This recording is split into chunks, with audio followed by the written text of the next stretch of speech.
Parece que falta ainda alguns para que a se conectar. A ver, quem foi mais que entrou? Olá, boa noite, Li. Boa noite, Josi. Ives, boa noite. Boa noite, Victor. Boa noite. Eu acho que os demais eu tenho já cumprimentado. E Vivi, boa noite. Aí no Chile. Muito boa noite. Um abraço para vocês, para a Julita, que deve estar também ouvindo esta noite, não? Um abraço, Julita. E a prima também de Vivi. Saludos desde Brasil, Uberlândia. Hola, Julita. ¡Hola! ¡Qué chico el mundo! É muito chico el mundo, não? Mi prima Geraldine de Los Ángeles.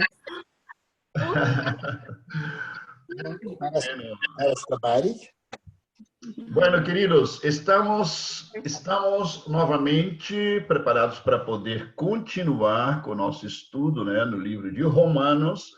Lembrem-se que estamos no capítulo 9 de Romanos. E acabou de entrar também nossa irmã Felícia e Jamilé, já em Cali, não? Colômbia. Um abraço, queridas. Vamos orar para que nós possamos encomendar nas mãos de Deus, que o Espírito Santo possa seguir abrindo o nosso entendimento, né, para a compreensão das Escrituras, que siga revelando, né, aquelas verdades eternas nas nossas vidas. Vamos orar. Senhor, nos encomendamos como sempre nas tuas mãos poderosas, mãos abençoadas. Senhor, na direção bendita do teu Santo Espírito, do qual dependemos tanto, necessitamos tanto do Senhor, para poder, Senhor, ser mergulhados dentro da tua verdade.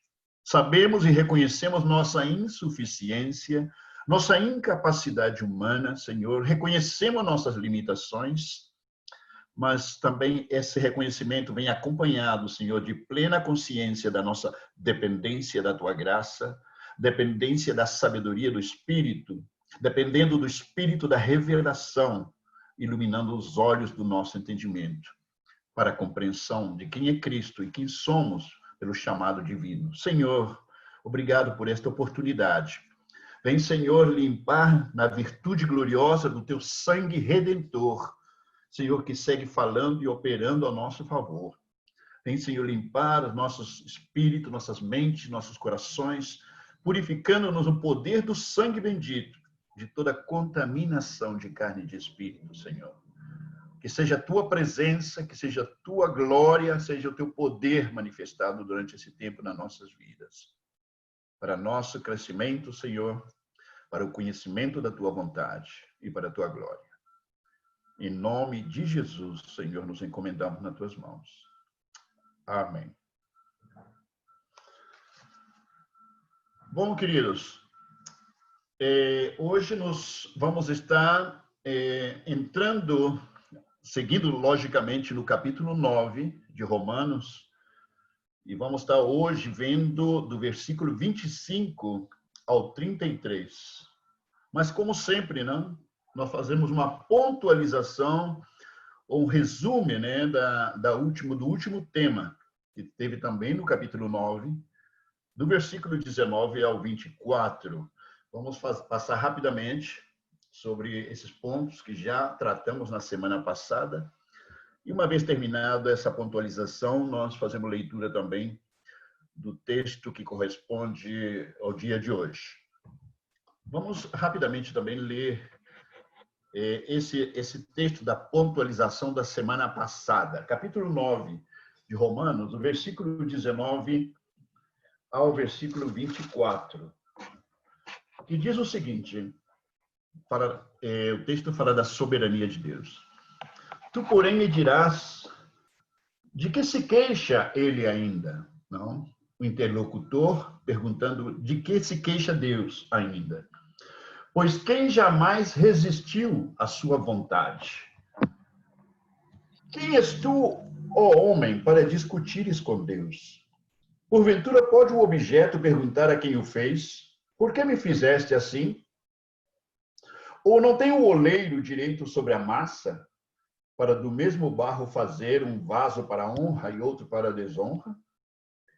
Que diremos, pois, se Deus, querendo mostrar a sua ira e dar a conhecer o seu poder, suportou com muita longanimidade os vasos de ira, preparados para a perdição, a fim de que também desse a conhecer as riquezas da sua glória, em vasos de misericórdia, que para a glória preparou de antemão, os quais somos nós, a quem também chamou, não só dentre os judeus, mas também dentre os gentios. Antes de começar também, eu quero só lembrar a todos os irmãos que nós estamos justamente estamos navegando, digamos, pelas águas profundas, né, do livro de Romanos, especialmente do capítulo 9 ao capítulo 11. Ainda seguimos no capítulo 9, já estamos indo para o final do capítulo 9, ok? E se trata muito do tratamento que Deus teve e segue tendo ainda com a nação de Israel, dentro do seu plano eterno, dentro do seu propósito eterno na história e na humanidade, até o final dos tempos, ok? Muito do que temos compartilhado e vamos seguir compartilhando tem que ver com esse tratamento de Deus com o povo de Israel, especialmente dentro dessa fração do livro, entre o capítulo 9 e o capítulo 11. Ok, vamos nessa pontualização de volta lá no versículo 19, não? Aqui aparece o interlocutor questionando a Deus. Por que é que Deus inculpa o homem, então?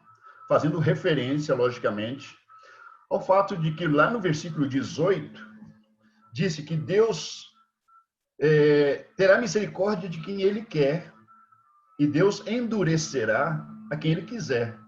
Lá no versículo 18. Daí vem essa pergunta: por que inculpa Deus, então, ao homem? Enquanto a isso, nós esclarecemos que Deus somente está tratando com uma humanidade, queridos, que desde sempre já era culpada. Não se trata de que Deus está inculpando o homem. É Deus simplesmente lembrando, não é inculpando, senão lembrando o homem que ele já era, e já estava, e segue culpado diante dele. E parece que as pessoas não percebem isso. Por não perceber isso, é que cai em muita confusão com respeito a esses textos.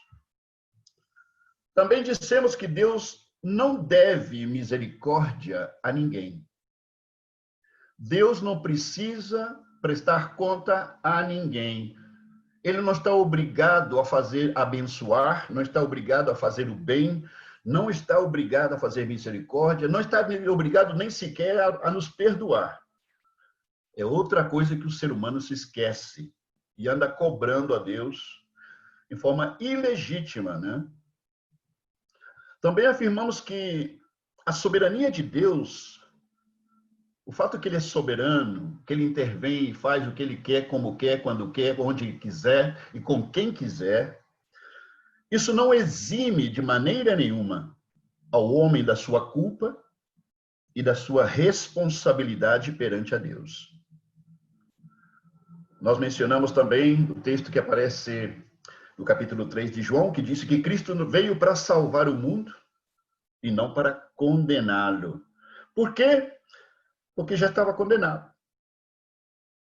As pessoas também, é outro ponto que as pessoas esquecem. Jesus não veio para condenar o mundo porque já estava condenado. Não veio condenar duas vezes. Bom, com respeito à pergunta que segue aí no texto, quem resistiu à vontade de Deus? A pergunta é, o interlocutor está dizendo, na realidade ele está fazendo uma afirmação, uma pergunta retórica, né? Porque essa pergunta é ao mesmo tempo uma afirmação. Ele está dizendo, afinal, quem vai resistir? Quem resistiu alguma vez à vontade de Deus? Uma pergunta talvez ignorante, talvez, podemos chamá-lo assim. Uma pergunta tem um certo grau de ingenuidade, a pergunta, né? E aí, frente a essa pergunta, eu fiz uma menção de algo importante. E é o seguinte, que os seres humanos, querido, tanto os que estão na luz de Cristo, como aqueles que estão nas trevas escravizados pelo pecado, o ser humano anda como prática de vida, anda resistindo constantemente à vontade de Deus.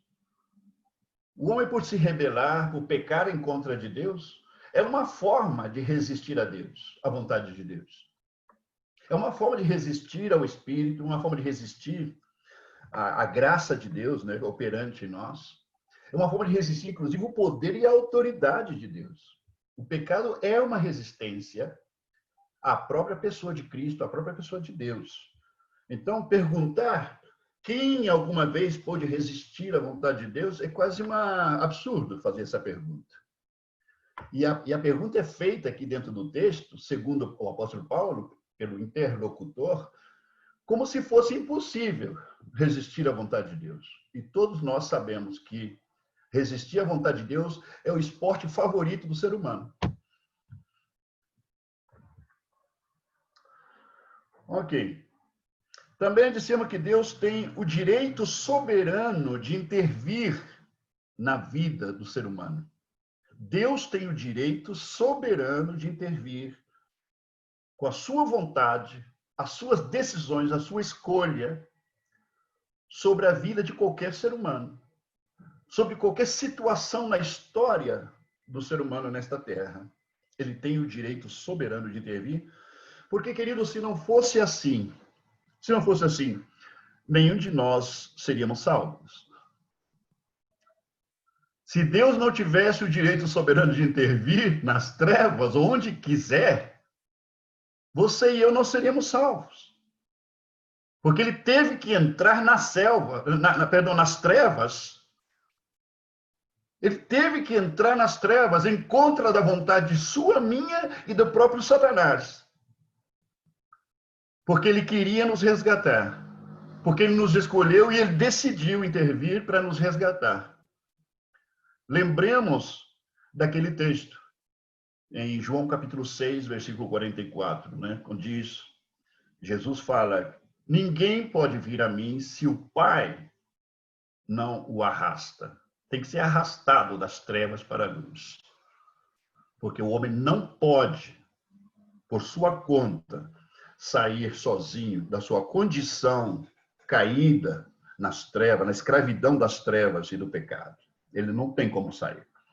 Então, o fato que Deus tenha intervido, fez uma intervenção nas trevas, nos tenha redimido, nos resgatado daquele estado de escravidão, é uma prova que Deus tem o direito soberano de intervir.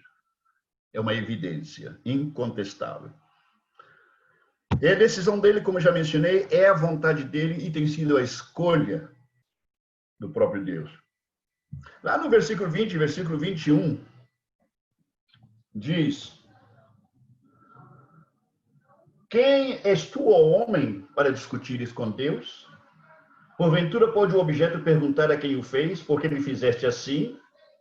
Ou não tem o oleiro direito sobre a massa, para do mesmo barro fazer um vaso para a honra e outro para a desonra? Um texto interessante esse, hein? E parte dizendo, quem és tu, ó homem, para discutir com Deus? Vocês se lembrarão que eu falei com vocês que era mais possível que um ser humano discutisse com um mosquito que o ser humano pretendesse discutir com Deus. A primeira possibilidade é quase possível em comparação com a outra. Aí também mencionamos ao profeta Isaías, lá no capítulo 5 de Isaías, versículos 8, 9 e também o versículo 11, onde Deus, através do profeta, diz: meus pensamentos e meus caminhos são muito mais altos que os seus, ó homem. É Deus transmitindo a ideia de que o critério dele os códigos dele, os pensamentos dele são elevadíssimos. Os caminhos que ele dizer, a como ele concebe as coisas, estão absolutamente inalcançáveis para a nossa naturalidade humana. É o que Deus transmite por meio do profeta Isaías. E também no versículo 21, vemos no mesmo profeta Isaías, no capítulo 45, versículo 9 e ao versículo 10, a história, né, do barro, do oleiro e da massa. O oleiro usando argila, né, usando barro para fazer essas diferentes vasilhas de barro. E lembramos também que Deus, queridos, ainda que surja essa pergunta, não pode o oleiro, nesse caso, fazer o que ele quiser da massa? E que, não, se ele quer fazer um vaso para honra ou um vaso para desonra? É muito importante a gente entender o sentido desse texto.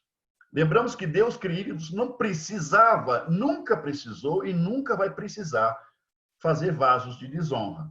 Espero que vocês se lembrem disso. Deus não tem necessidade de fazer nenhum vaso de desonra.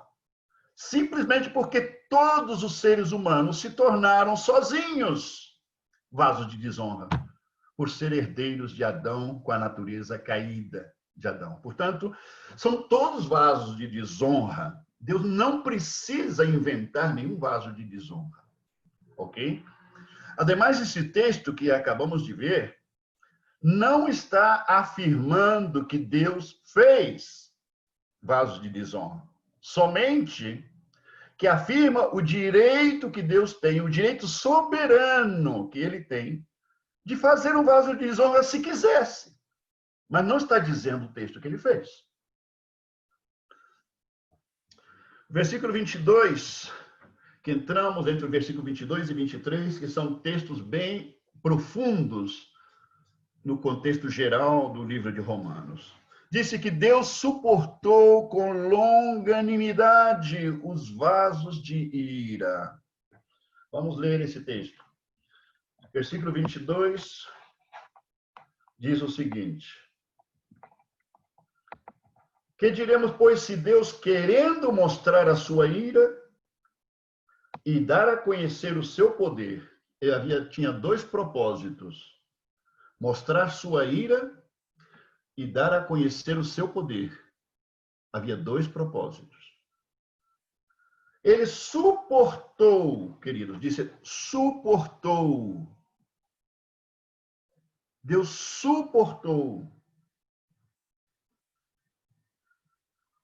com muita longanimidade. Longanimidade, como já falamos, queridos, é uma capacidade de aguentar o inaguentável. Longanimidade é como esticar a corda até perto de rebentar. É uma pessoa que aguenta, sofre, tolera. Sofre e tolera. E Deus fez isso em relação aos vasos de ira. Nós já falamos sobre os vasos de ira. Aqui no texto está fazendo referência ao povo judeu que rejeitou a Deus, se rebelou contra Deus, toda a história. Digamos, o clímax dessa rejeição foi o fato que eles rejeitaram o próprio Messias, o próprio Cristo. Então, o texto e o contexto nos está dirigindo que Deus suportou aos vasos de ira, e esses vasos de ira está fazendo uma referência contextualizada ao povo rebelde de Israel. Mas é importante lembrar que todos os seres humanos, não somente o povo de Israel, mas todos os seres humanos também foram constituídos em vasos de ira. Eles mesmos se fizeram, assim como vasos de desonra, é igual que dizer vasos de ira. Então, todos os seres humanos, por serem herdeiros da natureza pecaminosa e caída de Adão, são naturalmente e consequentemente vasos de desonra, vasos de ira. O texto, repito, o texto está fazendo uma referência direta sobre a nação de Israel, mas não podemos descartar que isso engloba o texto também, ao mesmo tempo, é a intenção do apóstolo Paulo nos seus escritos. Engloba também o fato de que todas as demais nações, todos os demais povos, todos os gentios também estão na mesma condição do povo de Israel. Vasos de desonra, vasos de ira. É sumamente importante lembrar disso, ok? Deus suportou com longanimidade os vasos de ira. Essa palavra suportou, eu me lembro ter lido para vocês, que quer dizer que Deus tolerou, Deus resistiu. Ira,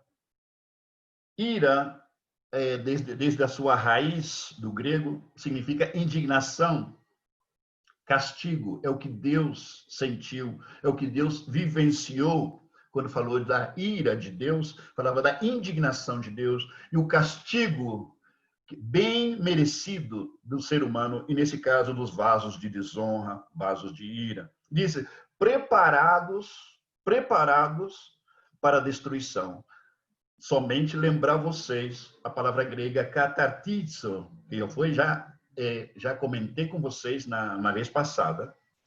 Essa palavra katartizo significa completos, como dizer, vasos de ira preparados no sentido de completos, aptos, ajustados, encaminhados para a destruição. É sumamente importante lembrar vocês, pela complexidade do texto, lembrar vocês, com a argumentação que já demos na vez passada, de que não foi Deus que preparou esses vasos de ira. Esses vasos de ira, eles se prepararam sozinhos. É como que dizer que Deus está ajudando o homem para ir para o inferno. O ser humano não necessita ajuda de ninguém para ir para o inferno. Ele tem uma capacidade inata de ir para o inferno sozinho, sem ajuda e sem esforço nenhum. É sumamente importante lembrar que Deus não, quando diz o texto que esses vasos de ira estavam preparados para a destruição, o texto não diz que Deus preparou esses vasos para a destruição. Eu enfatizo isso porque tem certas crenças denominacionais no nosso universo evangélico que crê que é Deus quem preparou esses vasos de ira para serem destruídos, o qual é uma contradição e é um absurdo. É uma contradição dizer que Deus preparou o homem na maldade. Olha bem, Deus preparar o homem na maldade e no pecado para depois condená-lo e destruí-lo.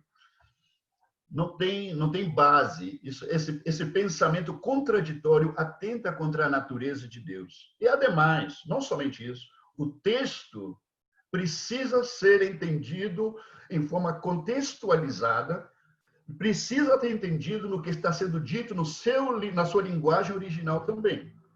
Ok? Esses vasos preparados para a destruição não foi Deus que preparou. Argumento, já falamos e permita-me repetir. Permita repetir. Deus não preparou nenhum vaso de ira, nenhum vaso de desonra. Deus nunca teve necessidade de preparar o homem no pecado. E, de fato, ele nunca faria isso. Como imagina Deus preparando o pecado no homem? É absurdo. Absurdo. Paulo, permisso. Poderias dizer que Deus não envia ninguém para o inferno? O homem caminha sozinho?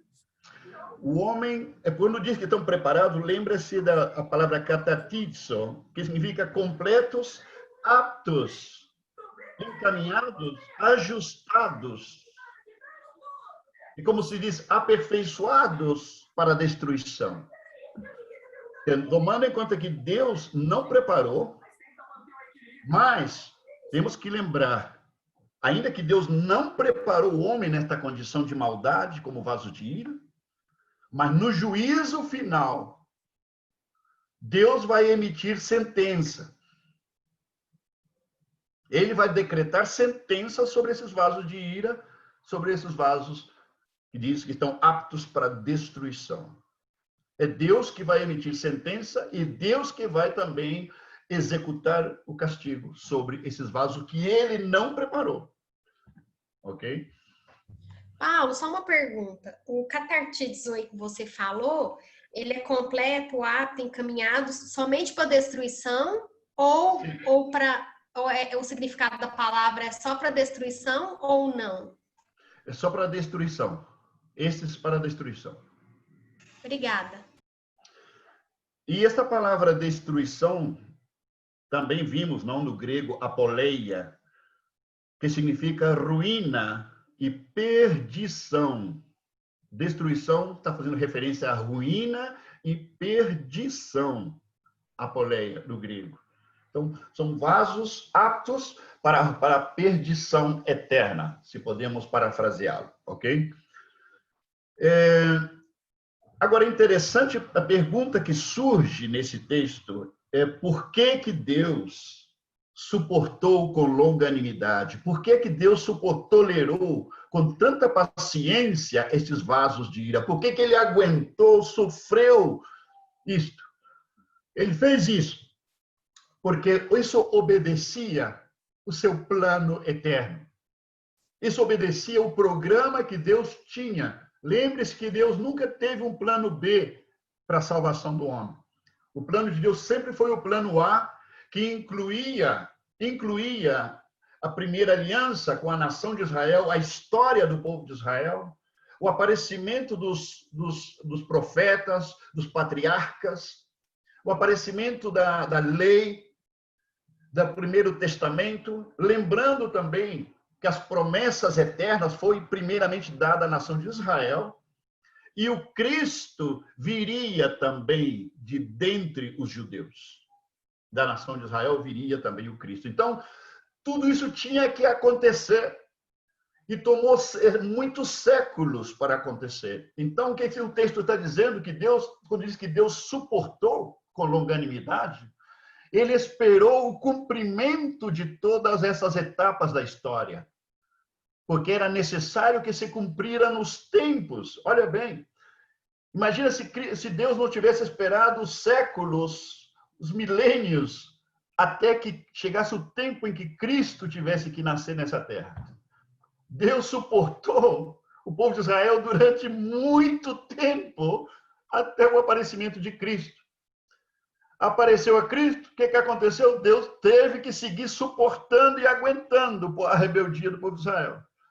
Mas por que ele fez? Repito, porque obedece um propósito, obedece um projeto, obedece um plano dele com a nação de Israel, que inclui a história do povo de Israel, inclui o tratamento dele com Israel, que vai seguir acontecendo até o final dos tempos, mas também era importante esperar até chegar o tempo determinado pelo próprio Deus, em que o povo gentio, as nações gentias, o povo pagão, o evangelho começasse a ser espalhado também, começasse a ser pregado no meio deles. E lembremos que, por determinação de Deus, o evangelho, ele tinha que inicialmente ter que ser pregado, porque, lembre-se, o Cristo veio de Israel, o Cristo veio dos judeus.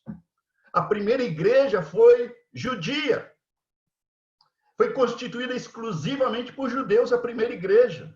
Então, Deus inaugurou essa segunda aliança, querido, não conosco, não com os gentios. Inaugurou a segunda aliança com os judeus. Então, porque aquilo obedecia o propósito dele com a nação de Israel, porque era o cumprimento de uma profecia.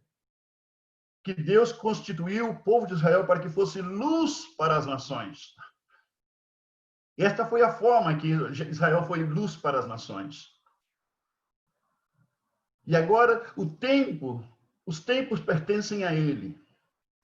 Foi inaugurado ali no Pentecostes, aí foi inaugurado o nascimento da igreja, onde apareceram gentios depois daquela experiência. A igreja, o evangelho começou a chegar no meio dos gentios. E para que vocês saibam, a gente vai ver isso lá no capítulo 11, lá na frente, versículo 25, que estamos vivendo a era dos gentios. A plenitude dos gentios é algo que o apóstolo Paulo diz que isso vai se cumprir ainda. Ainda não se cumpriu a plenitude dos gentios. Romanos 11, 25 diz isso. O que quer dizer? Depois dos judeus, Deus abriu a torneira da graça para ser estendida sobre todos os povos da terra. E a torneira segue aberta. E vai ficar aberta até entrar última pessoa que não é judeu, a último gentio entrar, a ser parte da igreja, e quando entrar o último, Deus fecha a torneira. E essa fechada de torneira é chamada o cumprimento, nesse caso, da plenitude dos gentios. Ok? A gente vai ver isso lá no capítulo 11. Por isso eu estou adiantando um pouco para usar como referência. Mas é importante entender isso. Deus suportou, a ênfase é essa, ele suportou por causa do seu próprio projeto, pelo seu propósito, que teria que ser desenvolvido através das idades, através do tempo. Por isso ele suportou. Agora, lembramos que ele não teve que suportar somente os judeus rebeldes. Ele teve que suportar todo o mundo pagão, idólatra, o mundo pagão e perverso. Em outras palavras, todos estavam cortados com a mesma tesoura, aos olhos de Deus, na verdade. Não tinha ninguém inocente, jamais. Então, o propósito dele foi, primeiramente, mostrar sua ira aos vasos de ira. E também dar a reconhecer as riquezas da sua glória aos vasos de misericórdia. É interessante que aqui, quando fala dos vasos de misericórdia, aqui sim fala que Deus preparou os vasos de misericórdia de antemão. Aqui sim, Deus preparou, chamou os vasos de misericórdia. Esse sim era necessário que ele interviesse. Aqui era necessário que ele fizesse, provocasse alguma coisa. Os que estavam nas trevas, ele não precisava provocar nada. Mas o que tinha que ver com ele, com a jurisdição de Deus, era necessário que Deus preparasse, era necessário que Deus chamasse, era necessário que Deus fizesse, manifestasse o seu poder. Queridos, espero que estejam entendendo e que me hajam entendido da semana passada. E para mim não é penoso ter que poder repetir alguma dessas coisas para vocês. Eu prefiro fazer isso e me assegurar que estão entendendo a sequência do estudo. Deus suportou, vamos parafrasear esse ponto, para a gente concluir a pontualização, ok? Daquilo que vimos na semana passada. Vamos parafrasear, aí dentro do conteúdo do versículo 22 ao 24. Deus suportou com paciência, com longanimidade, os vasos de ira. E segundo o contexto, lembre-se, eu estou repetindo. Segundo o contexto, esses vasos de ira eram os judeus, mas se aplica também a toda a humanidade. Preparados para a destruição. E a fim de dar a conhecer as riquezas da sua glória, aos vasos de misericórdia. Deus suportou tudo isso também, não somente para levar à destruição os vasos de desonra, os vasos de ira, mas também porque no mesmo tempo, dentro do seu plano, dos seus desenhos, ele queria dar a conhecer também a riqueza da sua glória aos vasos de misericórdia. E esses vasos de misericórdia, queridos, não são os gentios, é judeus e gentios, os dois. Lembremos que os primeiros convertidos, os primeiros vasos de misericórdia foram judeus, não foram gentios. Desde o nascimento da igreja em Jerusalém, os judeus, desde sempre, Deus tem trazido judeus à conversão a Cristo. Tem judeus se convertendo a Cristo durante todos esses 2000 anos. E vai haver uma explosão também de crescimento no meio dos judeus no tempo futuro. Mas, insisto, estamos vivendo a era dos gentios, segundo a Escritura. Então, dar a conhecer a riqueza da sua glória aos vasos de misericórdia. Esses vasos de misericórdia são judeus e gentios. Os dois. Que ele chamou, que ele preparou. Ele chamou e preparou a esses vasos de misericórdia. Vasos gentios e vasos judeus. Alguma pergunta nesse ponto, especialmente nessa última parte, antes da gente entrar agora no texto de hoje?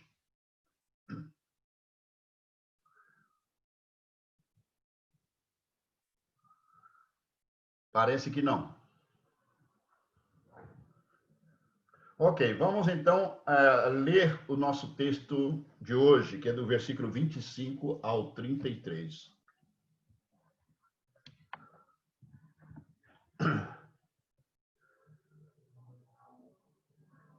Assim como também diz em Oséias: chamarei povo meu ao que não era meu povo, e amada a que não era amada. E no lugar em que lhes disse: vós não sois meu povo, ali mesmo serão chamados filhos do Deus vivo.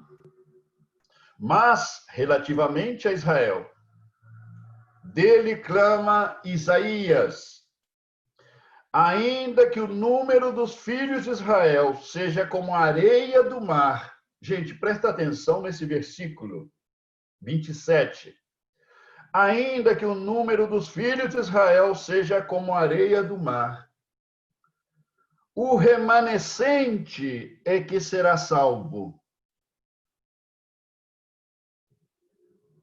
Ainda que seja o número como a areia do mar, somente o remanescente será salvo. Essa palavra a gente vai conversar bastante sobre ela no dia de hoje, ok? Remanescente. Vamos falar mais dela só hoje, no estudo de hoje. Somente o remanescente de Israel será salvo. Evidentemente, o texto já está dizendo que não todos serão salvos do povo de Israel. Porque o Senhor cumprirá a sua palavra sobre a terra, cabalmente e em breve. Como Isaías já disse, se o Senhor dos Exércitos não nos tivesse deixado descendência,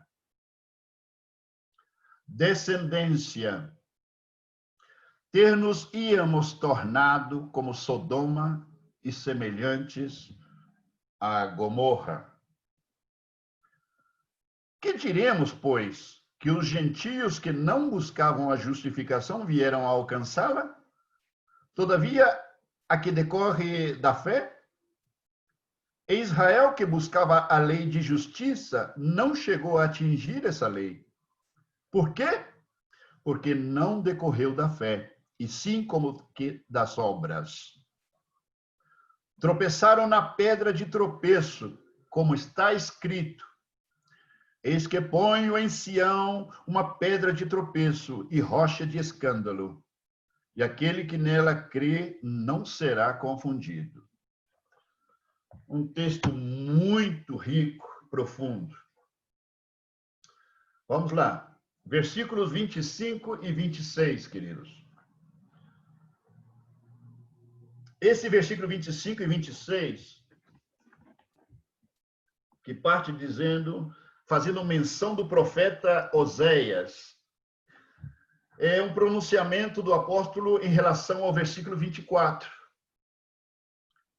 onde vemos a Deus escolhendo soberanamente vasos de misericórdia entre os judeus e gentios. Tenha presente este elemento. Tenha presente esse elemento. Paulo faz uso das profecias de Oséias. Essas profecias, elas estão dirigidas dentro do texto do Antigo Testamento, se vê claramente que elas estão dirigidas à nação de Israel, ok? Vamos ler esses textos. Talvez eu precise de ajuda para a leitura de algum texto. Quem pode me ajudar? Renata? Renata, vou partir com você. Lê para nós Oséias, capítulo 1, versículo 10. E também capítulo 2, versículo 23. Oséias 1, 10. Capítulo 2, versículo 23 também. São profecias do profeta Oséias.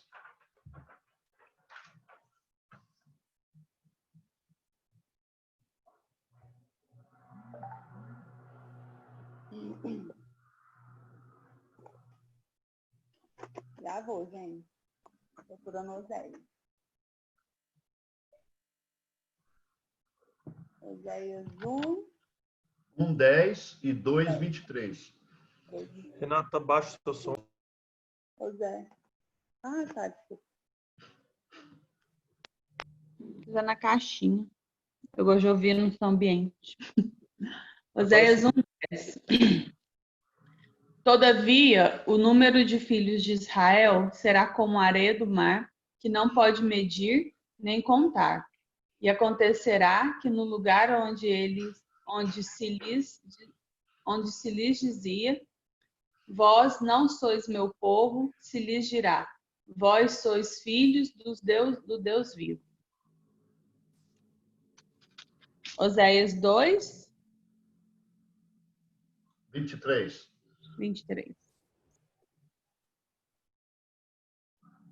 Semearei Israel para mim na terra e compadecer-me-ei da desfavorecida e a não meu povo direi, tu és meu povo, ele dirá, tu és o meu Deus. Gente, esse é muito importante lembrar que esse texto de Oséias é o que está sendo citado pelo apóstolo Paulo no versículo 25 e 26. Paulo está fazendo referência exatamente a este texto de Oséias, ok? Com respeito ao povo de Israel. Agora, é interessante que o que esse texto, o que Paulo está enfatizando aqui, e o que está sendo dito por Oséias, está fazendo referência à restauração espiritual. Olha bem, a restauração espiritual do remanescente de Israel. Repito, esse texto está fazendo referência à restauração espiritual do remanescente de Israel. Mas é interessante também notar, queridos, presta muita atenção nisso que eu vou dizer, que o apóstolo Paulo, isso tem que ser entendido no contexto do livro de Romanos completo, ok? O que eu vou dizer aqui precisa ser compreendido no contexto de todo o livro de Romanos, e eu vou ler com vocês 3 textos bíblicos para confirmar o que eu vou dizer agora, dentro do próprio livro de Romanos. Repito, é um texto, Paulo cita de Oséias para fazer referência à restauração espiritual do remanescente de Israel, mas Paulo vê também cumprida esta profecia sobre os gentios. Paulo inclui nessa declaração dessa profecia de Oséias, aqui em Romanos, ele faz essa declaração incluindo aos gentios também, não somente a nação de Israel. Quando disse, chamarei povo meu ao que não era meu povo, os que não eram povo serão chamados filhos de Deus. Nós vamos ver mais adiante, queridos. E agora também vamos ver isso, como que os gentios foram incluídos nisso. É muito interessante. Por isso diz, o texto ele é muito complexo por isso. Que Paulo inclui nesta declaração não somente judeus, ainda que Oséias está fazendo referência aos judeus. Mas Paulo inclui aos gentios nesta promessa, ok? Vamos ver alguns textos dentro do próprio livro de Romanos que confirma esse fato, ok? Que outra pessoa pode me ajudar na leitura? Depois eu volto com a Renata outra vez. Alguém mais pode me ajudar com a leitura? Ok, Li. Lê para a gente Romanos capítulo 2, versículo 10 e 11. Também vais ler, Li, Romanos 3, do 28 ao 31. Ok, primeiramente você vai ler Romanos 2, do versículo 10 e 11. Depois vai ler em seguida Romanos 3, do versículo 28 ao 31. Gente, presta muita atenção aí, porque esses textos, lá no começo do livro de Romanos, Paulo já fazendo afirmações de que para Deus não tem diferença entre judeus, gregos, gentios e todo o demais. Ok, Eli, pode começar a ler. Prestem atenção, por favor. Romanos 2, de 10 a 11. Mas glória, honra e paz para todo o que pratica o bem. Primeiro para o judeu, depois para o grego, pois em Deus não há parcialidade. Em outros textos diz que para Deus não existe acepção de pessoas.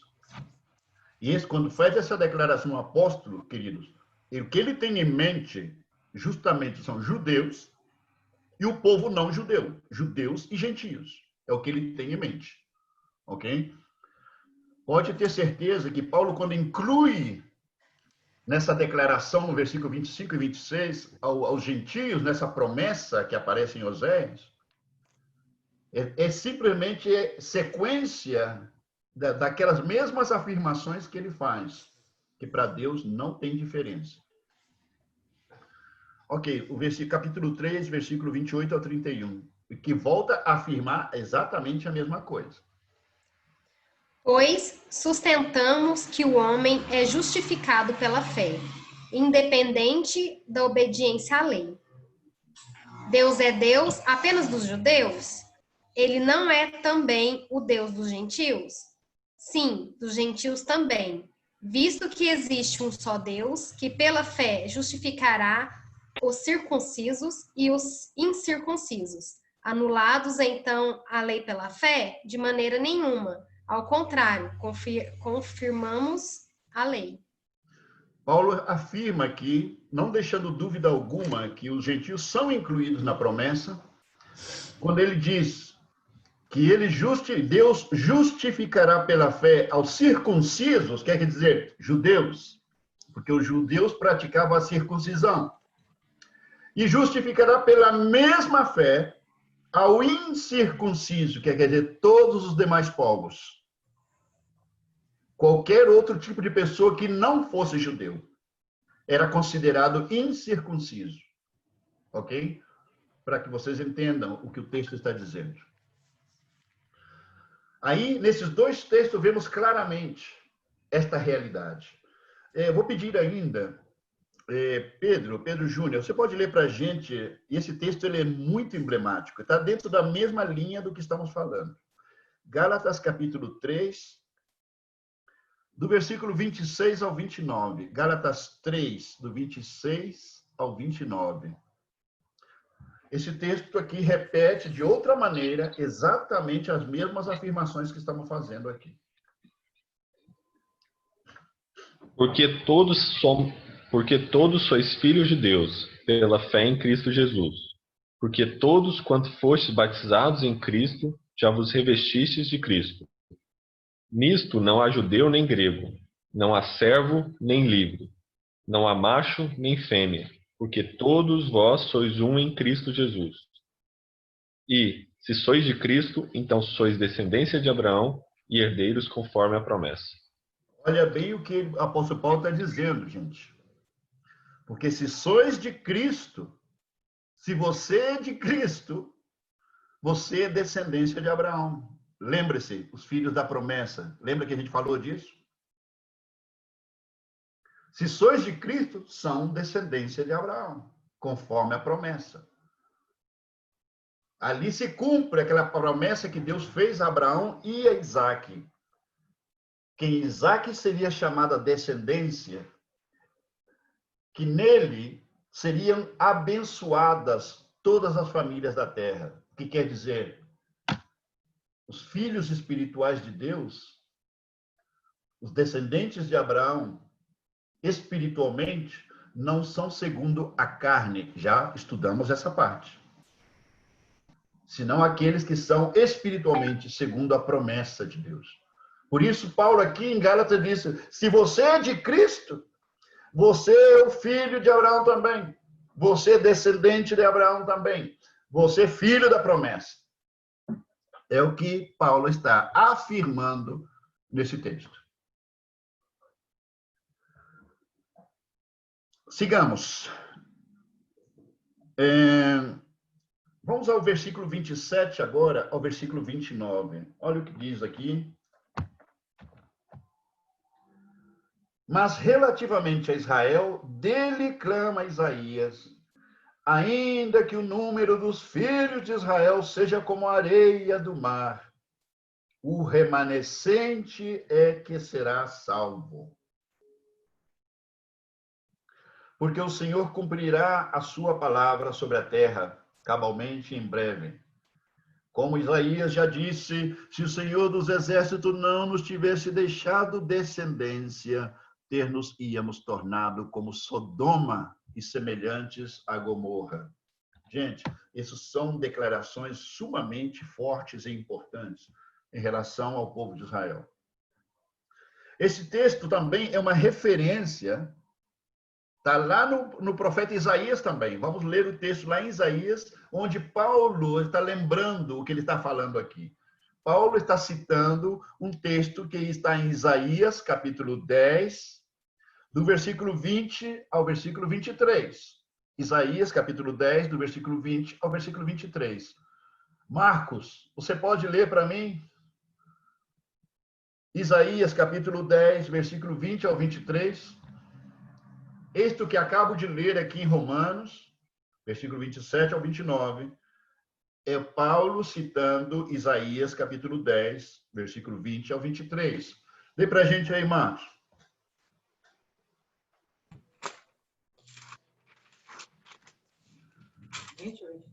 Sim. Naquele dia, o remanescente de Israel, os sobreviventes da descendência de Jacó, já não confiarão naquele que os feriu, antes confiarão no Senhor, no Santo de Israel, com toda a fidelidade. Um remanescente voltará, sim, o remanescente de Jacó voltará para o Deus poderoso. Embora o seu povo, ó Israel, seja como a areia do mar, apenas um remanescente voltará. A destruição já foi decretada e virá transbordante de justiça.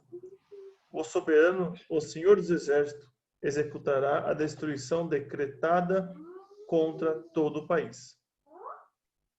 O remanescente do povo de Israel voltará a Deus. O remanescente do povo de Israel. E o texto, querido, está dirigido exclusivamente aqui a Israel, no final dos tempos. É uma referência ao povo de Israel lá no final dos tempos, quando diz que o remanescente voltará para Deus. Ok? No versículo 27, parte afirmando que o propósito de Deus com Israel segue vigente. Não é que Deus tenha descartado a nação de Israel. O propósito e o plano que ele tem nos tempos segue vigente. E a permanência de Israel como nação na história, querido, não vai mudar nunca. Talvez você e eu tenhamos ouvido muitas coisas, né? Sobre Israel, sobre os inimigos de Israel, sobre as nações inimigas que rodeiam o povo de Israel. Segundo a promessa que temos na Bíblia, não existe poder nessa terra que vai poder acabar ou tirar o povo de Israel da terra onde eles estão. Está prometido na Bíblia isso. Então, Deus vai seguir tratando com o povo de Israel, mas, ao mesmo tempo, a promessa que o povo seguirá vigente como nação e não haverá nada que vai poder mudar essa realidade. Agora, o ponto aqui que quero enfatizar dentro do texto, esse texto que foi lido, querido, outra vez, somente o remanescente será salvo. Somente o remanescente será salvo. A palavra remanescente aqui no texto grego é kataleima, com K. Kataleima, tal qual está pronunciado, se escreve. Kataleima.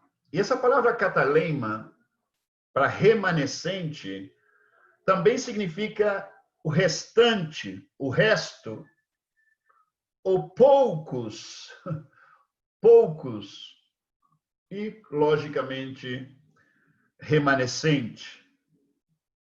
E esse remanescente que será salvo, já mencionei um pouquinho lá atrás, eu vou repetir aqui, são os filhos da promessa entre o povo judeu. Lembrando que os filhos da promessa não são constituídos somente de judeus. Os filhos da promessa são judeus e gentios. Mas aqui o texto está fazendo referência ao remanescente, e esse remanescente, queridos, esses são os filhos espirituais judeus, filhos espirituais de Abraão. Esses são os filhos da promessa, segundo a promessa feita para Abraão. Esses são aqueles que são de Cristo, da nação de Israel, ok? Somente... Sim? Quando fala que muitos serão salvos e poucos serão escolhidos, é cataleima também? Não, não necessariamente. Não.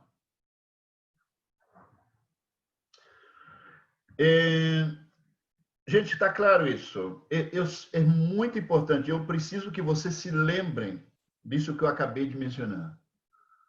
Para que não entre, porque eu sei, porque eu tenho escutado, tenho sabido, tenho ouvido muitos pregadores profetizando e falando da segunda vinda de Cristo, do que vai acontecer com a nação de Israel e tudo isso.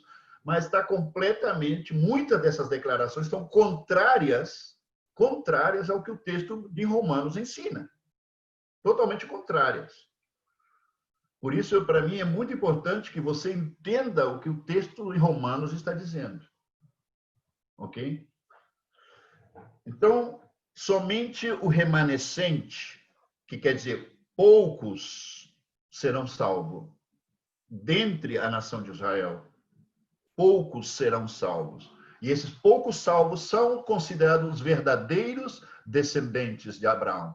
Os verdadeiros filhos da promessa. Esses são os verdadeiros.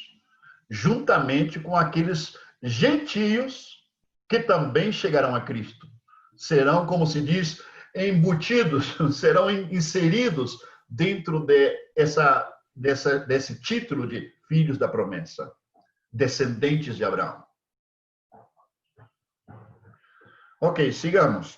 Versículo 28. Nós vemos na história humana, queridos, vemos através de toda a história humana a longanimidade de Deus, a paciência de Deus, a tolerância de Deus para com os povos da terra. Desde que o ser humano pisa o planeta Terra. Nós vemos, aqui não se trata somente de judeus, de israelitas, se trata de toda a humanidade. Deus tem aguentado o inaguentável com o ser humano, na verdade, incluídos os judeus.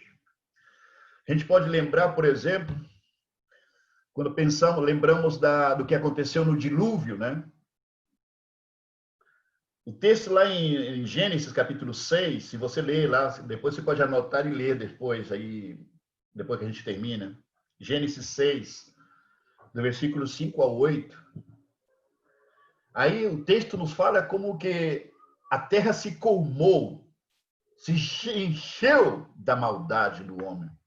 É a tal grau a maldade disso, que o texto chega a dizer que Deus tinha se arrependido de ter criado o homem. E tanta maldade que se encheu a terra. Aí tem toda uma história aí com respeito a isso, de por que aconteceu tudo isso, que é outro tema que a gente também, em algum momento, se puder, a gente fala, ok? Que é um tema muito interessante. A terra se encheu de maldade e diz que Deus pesou no coração de Deus. Deus teve o coração partido disso, quando ele viu. Agora, para que chegasse a esse ponto, que Deus tivesse que lançar juízo do dilúvio sobre a terra, queridos, Deus com certeza tinha aguentado muito tempo. Para dar uma ideia para você, quando Deus falou aquilo que ele já estava por aqui, quando Deus falou com Noé que ele estava por aqui, com o ser humano, sabe quanto tempo ainda Deus deu de brinde Quanto tempo Deus ainda esticou a corda com o ser humano? Depois que ele avisou que ia trazer dilúvio. 120 anos mais esperou. 120 anos mais, porque foi o tempo que Noé, depois que recebeu o aviso de Deus, a Noé pregou sobre o dilúvio. O tema é muito lindo, é um tema realmente maravilhoso da Bíblia, é o tema da Arca de Noé, gente. É fantástico. Eu gostaria de ter um momento de poder explicar mais coisas interessantíssimas, tremendos mistérios que é ele. Lindo demais. Mas o ponto é 120 anos Noé pregando, querido, sobre que Deus ia mandar um dilúvio sobre a terra. Me permita fazer um parêntese nesse ponto, por favor. Lembre-se que nunca tinha chovido na terra.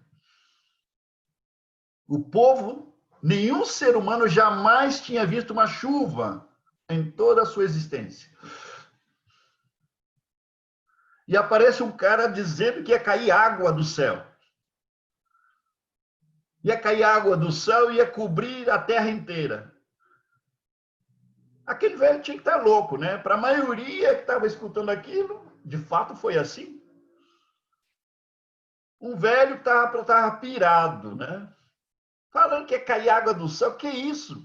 O povo não tinha ideia o que era chuva, ninguém sabia o que era chuva. E o cara falando que ia vir chuva, que ia cair água do céu, que ia encher e cobrir a terra inteira. Absurdo, é uma loucura do que estava dizendo. Queridos, é a mesma loucura, comparativamente, é a mesma loucura quando falamos que o Filho de Deus vai voltar sobre as nuvens a buscar a sua igreja no dia de hoje. É a mesma loucura.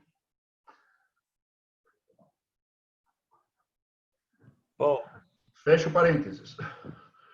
Curioso que, se você lê o livro de Gênesis, em livro de Gênesis, as únicas vezes que Deus chama alguém de justo, faz referência a Caim, faz referência a Enoque e faz Abel, quer dizer, né?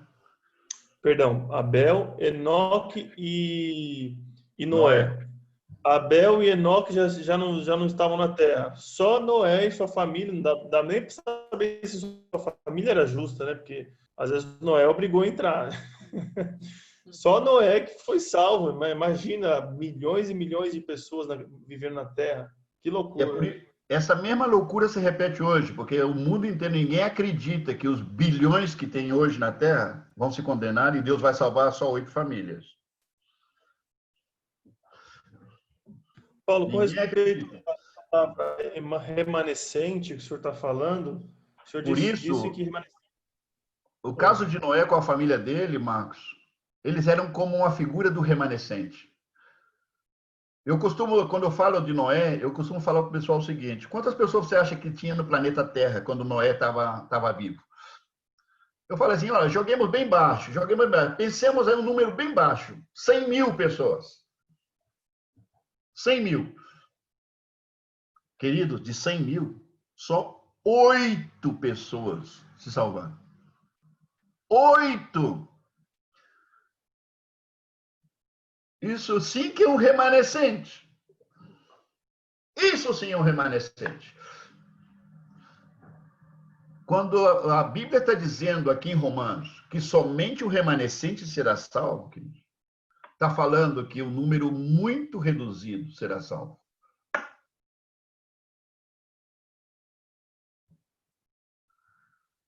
Estar dentro de uma congregação hoje não é garantia de nada. Não significa absolutamente nada você ser parte de uma igreja hoje.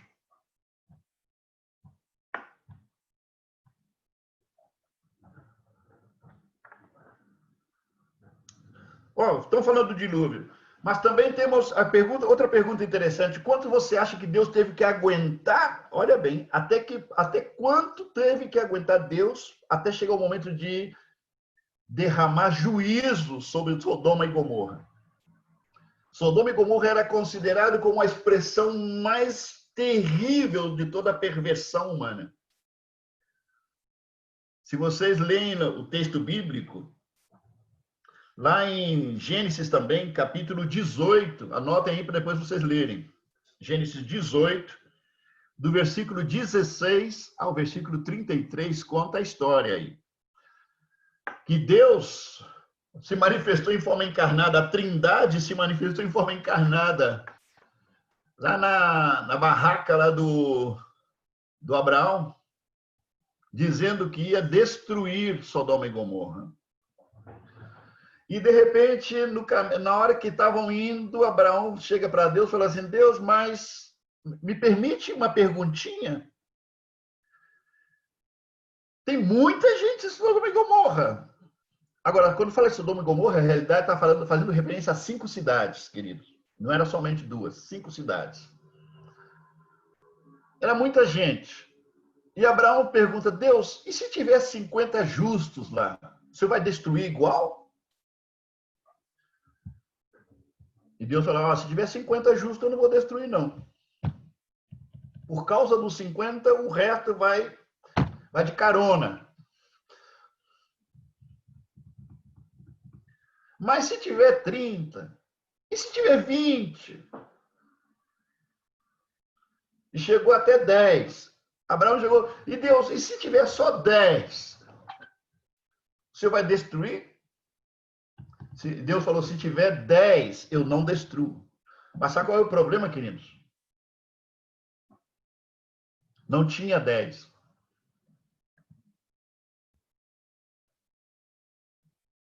Não tinha 10, só tinha 3.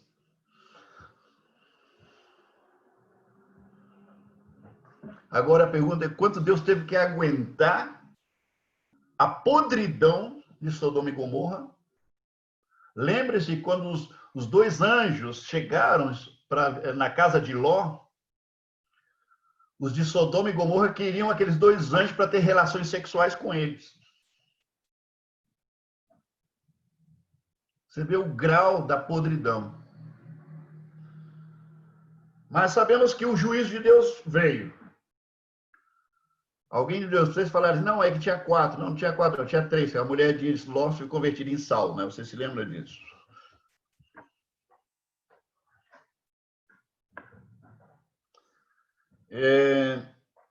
Quando a gente pensa também no povo cananeu, gente, lembre-se que Josué, quando entrou na Terra Prometida, ele destruiu 31 reinos. 31 reinos. E aquele povo praticava todo tipo de idolatria e atrocidade humana, sacrifícios humanos. Praticava todo tipo de bestialidades. Aqueles povos. Estamos falando de homens, mulheres, crianças, de tudo. Quantas gerações, quantos séculos aquele povo seguia pecando em contra de Deus de forma tão aberrante. E Deus pacientemente esperou no tempo dele, para executar juízo. Nós temos que entender que Deus, ele segue a planificação dele. Ele segue o mapa que ele fez da história. Por isso, muitas vezes, passam e seguem passando atrocidades. O ser humano segue cometendo pecado, segue cometendo maldade e parece que não acontece nada com eles. Os tempos estão na mão de Deus. Estão na mão de Deus.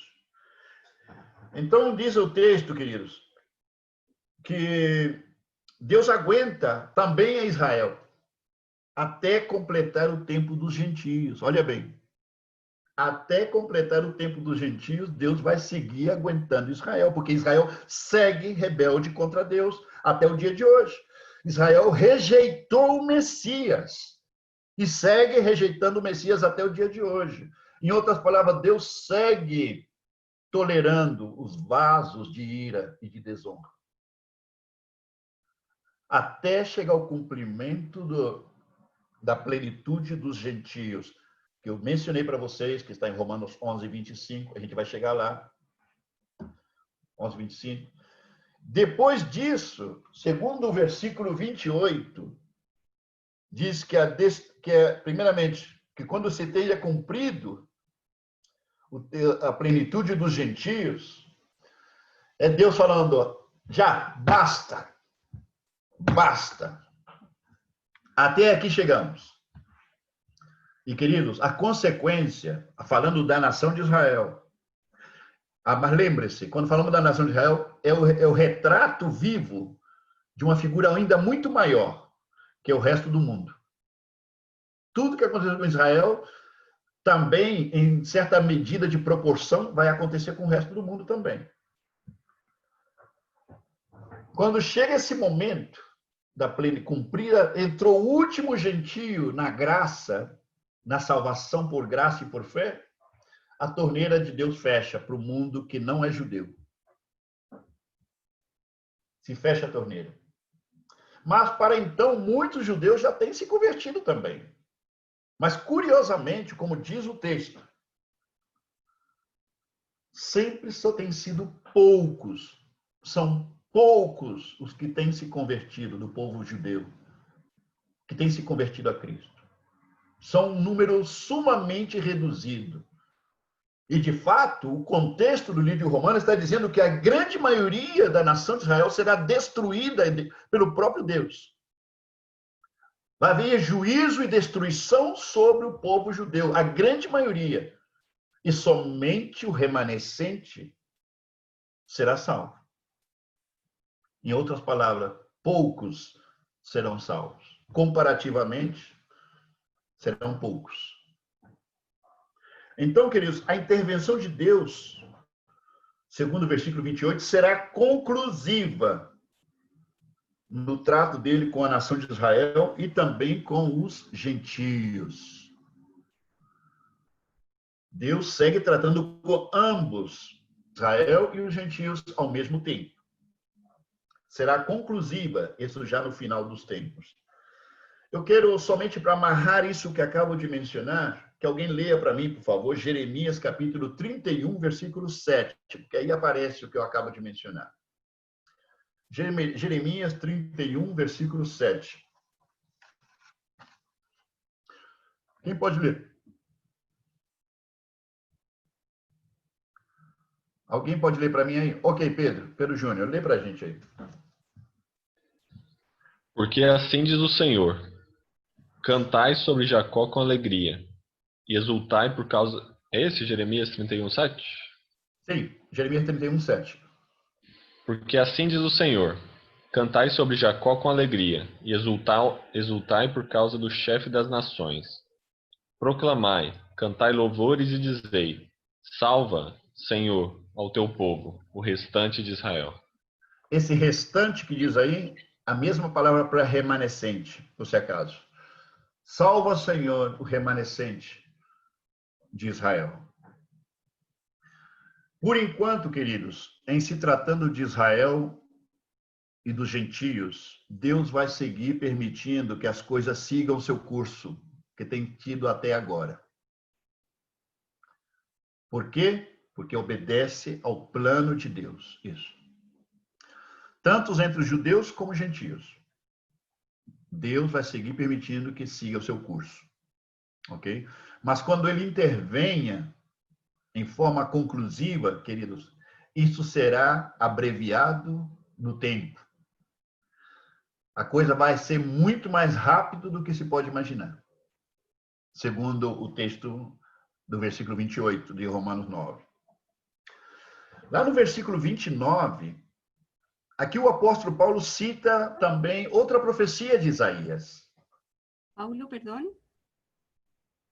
Vivi, acá tengo una pregunta. Sí. ¿Qué pasa con el versículo que dice en Romanos 11, 26? Eu vou deixar você com a pulga atrás da orelha. Vou deixar-lhes com a pulga detrás da orelha. No. Mira, Vivi. Eu conozco muito bem o texto. Pero quando chegamos allá, tu entenderás o que está dizendo e por que diz o que diz. ¿Ya? Aproveito como se diz, o pronunciamento da Vivi, gente, para dizer o seguinte. Alguns de vocês têm perdido alguns dos estudos. Você tem que entender que o estudo de Romanos é um estudo linear. Obedece um desenvolvimento linear o estudo. Você pode perder certos estudos E justamente naquele que você perdeu pode estar o argumento do porquê está dizendo o que está dizendo lá na frente. Ok? Então é muito importante, se você realmente quer se inteirar realmente do conteúdo e os porquês do livro de Romanos, é muito importante que você siga o estudo. Marcos, estamos gravando, né? A ideia, querido, que depois que terminemos o livro de Romanos, isso vai ficar gravado. Eu recomendo para aqueles que realmente queiram estudar com profundidade o livro de Romanos, que repassem todos esses estudos que estamos dando. Aí você vai ter uma ideia contextualizada, uma ideia completa do que está dizendo ali, tá? Então, o versículo 29, o apóstolo aqui cita outra profecia de Isaías, que é Isaías, capítulo 1, versículo 9. Pedro, você pode ler para a gente também esse texto? Isaías 1, versículo 9. Isso está fazendo referência aplicada ao final dos tempos para a nação de Israel. É um texto que faz referência ao final dos tempos para a nação de Israel. Lê, por favor. Se o Senhor dos Exércitos não nos tivesse deixado algum remanescente, já como Sodoma seríamos, e semelhantes a Gomorra. Exatamente, queridos, o que diz o versículo 29 de Romanos 9. Paulo está citando exatamente esse texto. Ok? Paulo está citando exatamente esse texto. E aqui Paulo, no versículo 29, ele disse: se o Senhor dos Exércitos não nos tivesse deixado descendência, seríamos como Sodoma e como Gomorra. Essa palavra descendência que aparece primeiramente em Isaías, capítulo 1, versículo 9. Queridos, presta atenção nisso, por favor, porque Paulo está mencionando no Novo Testamento, no grego, algo que foi dito lá por Isaías 1, versículo 9, que foi dito em hebreu. Foi escrito em hebreu lá no Antigo Testamento. Ele está citando exatamente o mesmo texto. Tenha presente este elemento. A palavra descendência que menciona aí, talvez lá no texto de Isaías, está usando outra palavra. Talvez sobrevivente, está usando outro termo. Ou pode estar falando de descendência. Mas a palavra hebreia que aparece lá é sarid, S-A-R-I-D, sarid. A palavra para descendência aí em hebreu. Que significa, mira bem, olha bem, significa sobreviventes, significa resto, significa poucos, significa remanescente e também significa descendência. E essa é a palavra que o apóstolo Paulo utiliza aqui no versículo 29 de Romanos 9. Descendência, citando Isaías 1, versículo 9. Então, a palavra hebreia é sarid, que significa, repito, sobreviventes, poucos, resto, remanescente, descendência. Ok? E em Romanos 9, 29, no grego, a palavra que o apóstolo Paulo utiliza tem o mesmo sentido, mas a palavra grega aqui, querido, presta atenção, é esperma. Quando fala de descendência, no versículo 29, a palavra grega é esperma, que traduz no nosso idioma, tanto castelhano como português, em semente, que vem da palavra sêmen. É interessante. Esperma, semente, mas também a palavra esperma do grego significa descendência também. Descendência. Então, tem exatamente o mesmo sentido, só que está utilizando uma palavra grega, quando Paulo está citando Isaías, onde cita uma palavra hebreia para dizer exatamente a mesma coisa, ok? Portanto, quando se fala de descendência, queridos, na Escritura, aqui em Romanos, está falando de remanescente, está falando da mesma coisa. Esse texto facilmente poderia ser dito se o Senhor dos Exércitos não nos tivesse deixado remanescente, íamos tornado como Sodoma e semelhantes a Gomorra. Então, descendência e remanescência têm exatamente o mesmo sentido dentro do texto. Paulo, aqui não usa catalema, então. Não, não. Como se chama a palavra, então, que usa? Em grego, esperma. Ah, é uma palavra grega isso? Não sabia. Esperma é uma palavra grega. Ah, tá. Que, logicamente, ela foi latinizada no português e também no espanhol. Paulo, se puder parafrasear,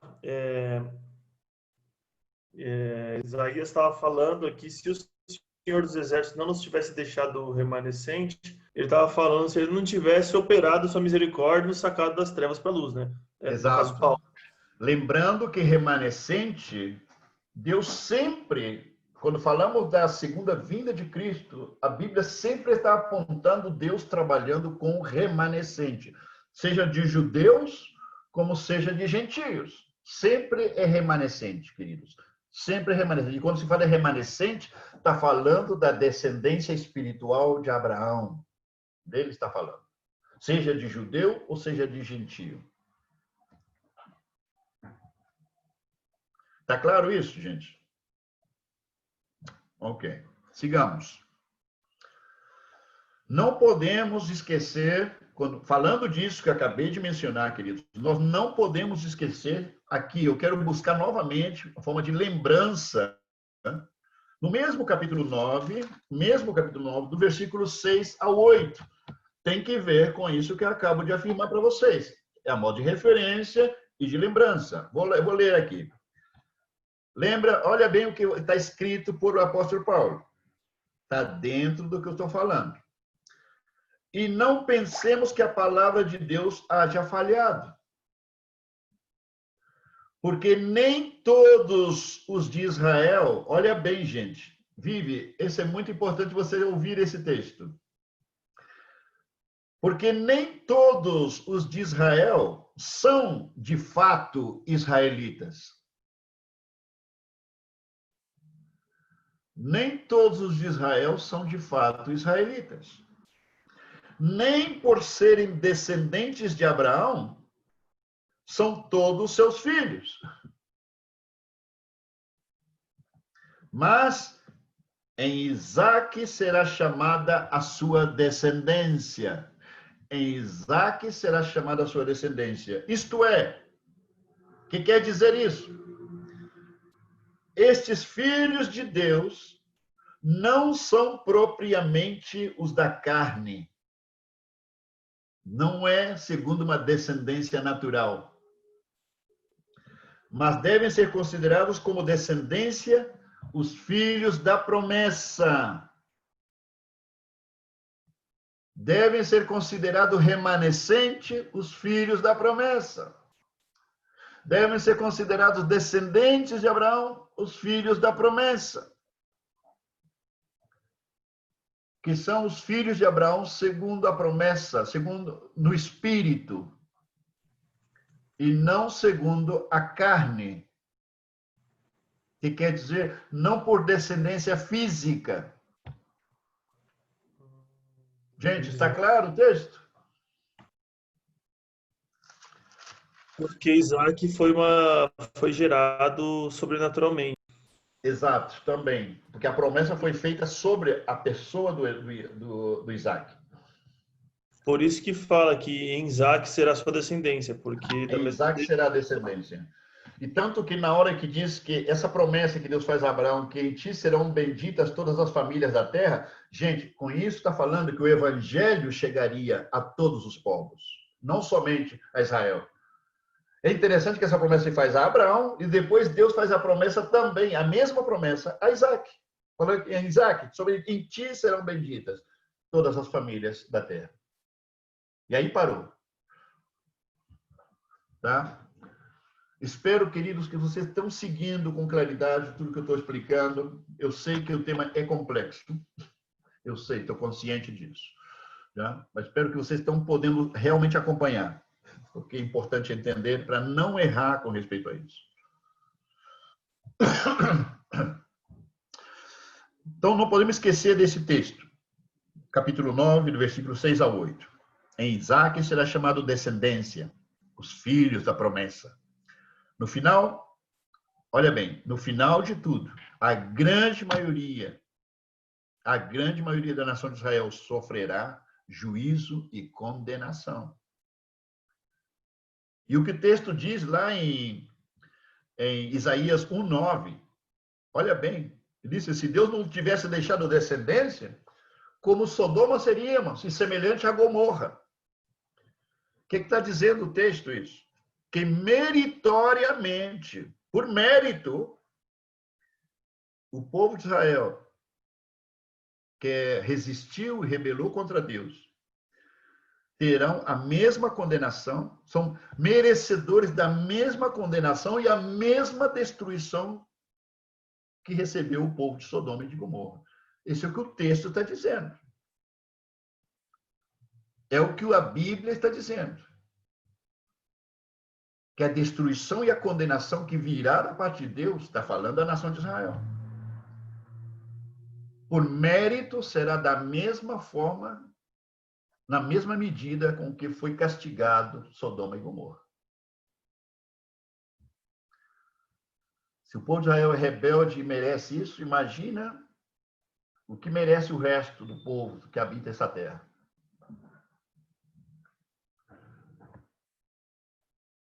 Vamos aos versículos 30 e 33, queridos, e vamos estar concluindo com esses 4 versículos finais.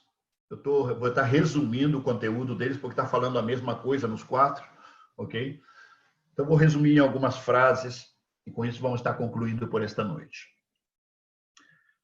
Versículo 30 ao 33, disse, que diremos, pois, que os gentios que não buscavam a justificação vieram a alcançá-la? Todavia, a que decorre da fé.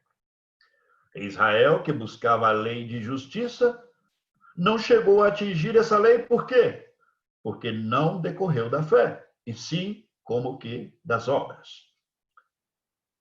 Qual foi o problema? Tropeçaram na pedra de tropeço. Como está escrito, eis que ponho em Sião uma pedra de tropeço, a rocha de escândalo, e aquele que nela crê não será confundido. Imagino que vocês sabem de quem está falando aqui, né? Imagino que todos sabem de quem está falando aqui, de quem é essa pedra de tropeço que foi colocada em Sião. É Pedro. Heresia. Só se for o Pedro Ramos, né, meu querido? Deve ser o Pedro Ramos, então, porque o Pedro da Bíblia não é.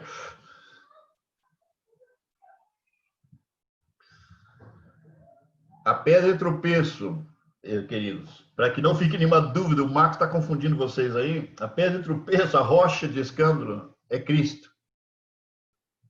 É Cristo. Vamos ler alguns textos, ok? Tanto no Antigo como no Novo Testamento. Aqui vemos a diferença clássica.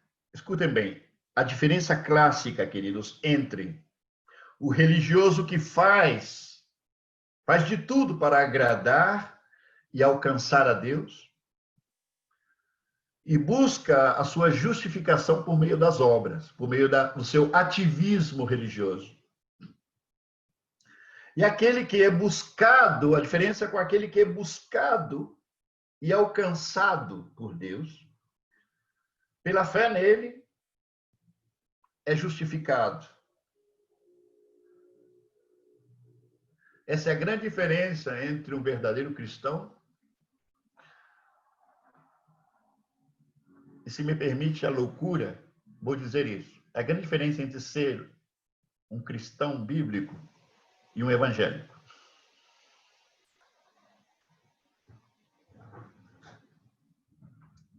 Porque hoje, ser evangélico não significa absolutamente nada.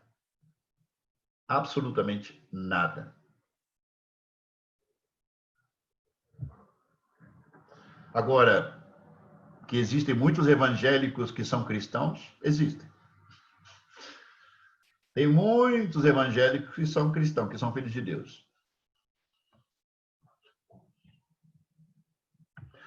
Sigamos. No versículo 33, nos mostra que, claramente, que Israel, queridos, rejeitou o Messias. Israel rejeitou o Messias. Lá em 1 de Pedro, isso eu preciso que alguém lê para mim.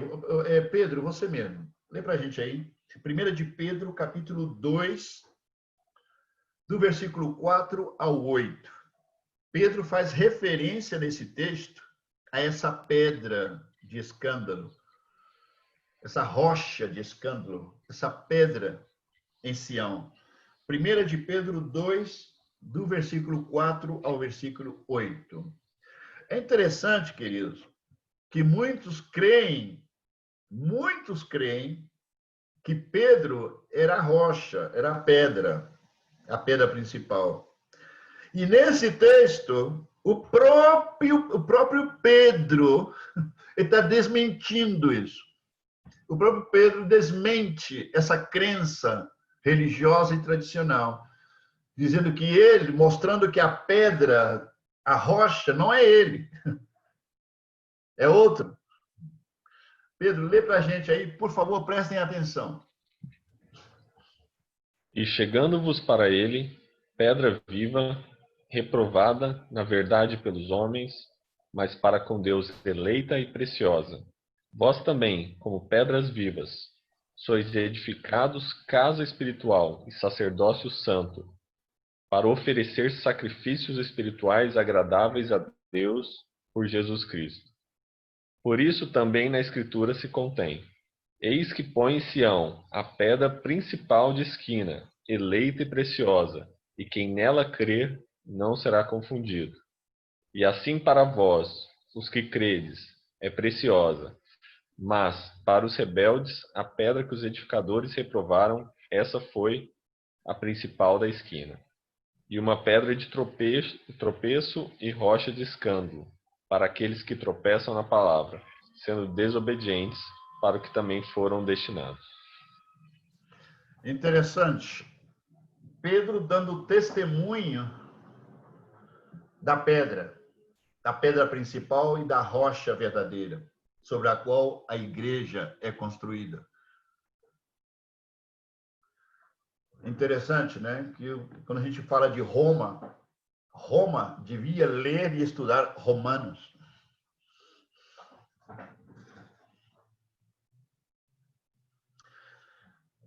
Vamos ler outro texto. Desculpa abusar da sua disposição, Pedrinho. Pode ler para a gente também Mateus 21, versículo 42 ao 45. Mateus 21, do 42 ao 45. Gente, presta atenção no que eu vou dizer. O conteúdo desse texto que vai ser lido, eu quero ambientá-los na situação que estava acontecendo ali. Jesus estava discutindo com os fariseus.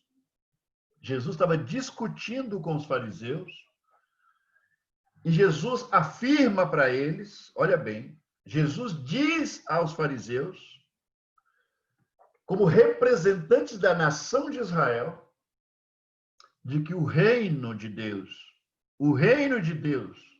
é tirado deles.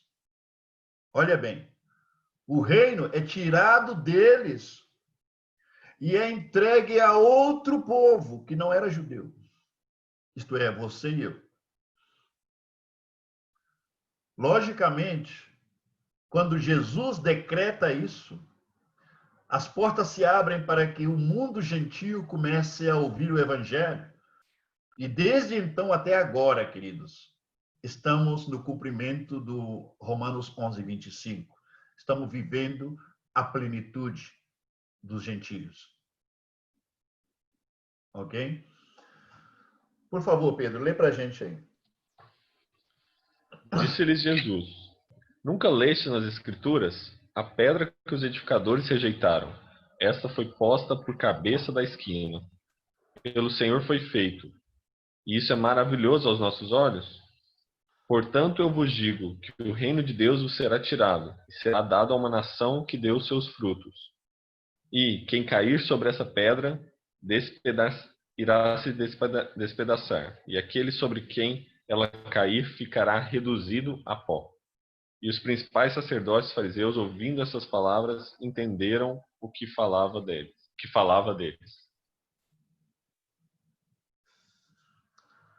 Espero que tenham prestado atenção nesta leitura.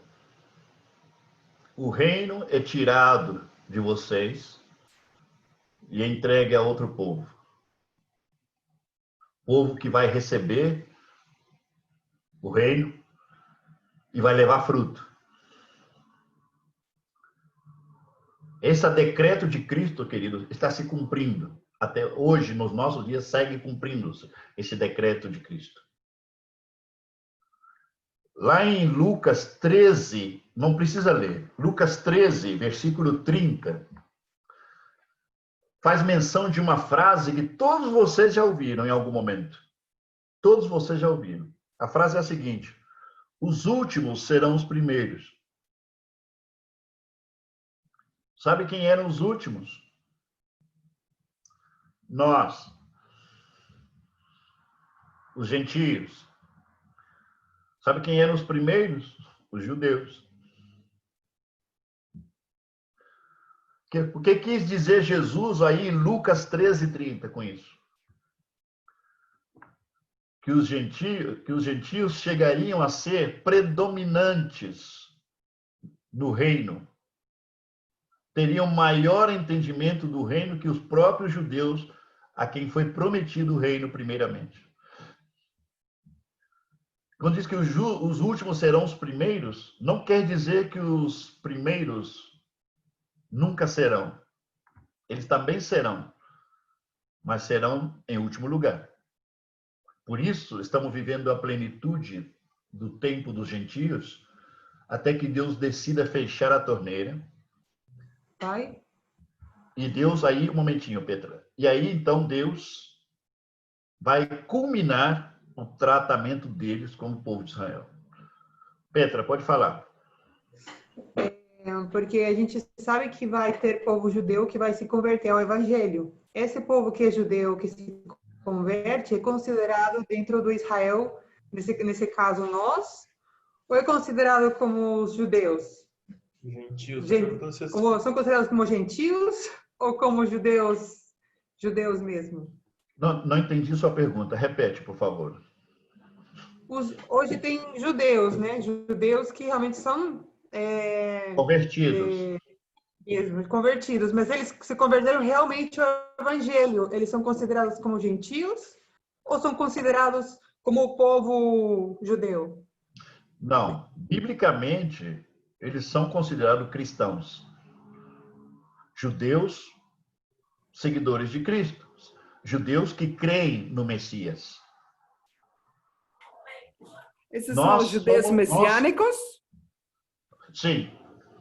Sim. Quando fala que... Nós, os gentios, somos pagãos. Sim, que chegamos a crer no Messias. Quando fala que os últimos serão os primeiros, esses judeus que se converteram ao evangelho são considerados onde? Como esses últimos que serão os primeiros também? Sim, esse decreto de Cristo não tem que ver, não toma em conta o fato que a igreja nasceu em Jerusalém. O que toma em conta é o fato que os judeus, como nação, rejeitou o Messias.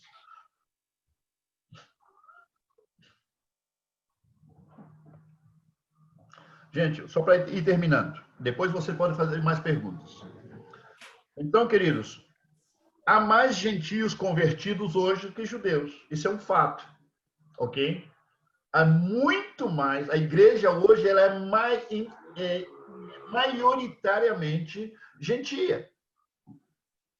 E são poucos, comparativamente, os judeus que são hoje parte do corpo de Cristo. Então, agora, isso, insisto, obedece o propósito de Deus, ok?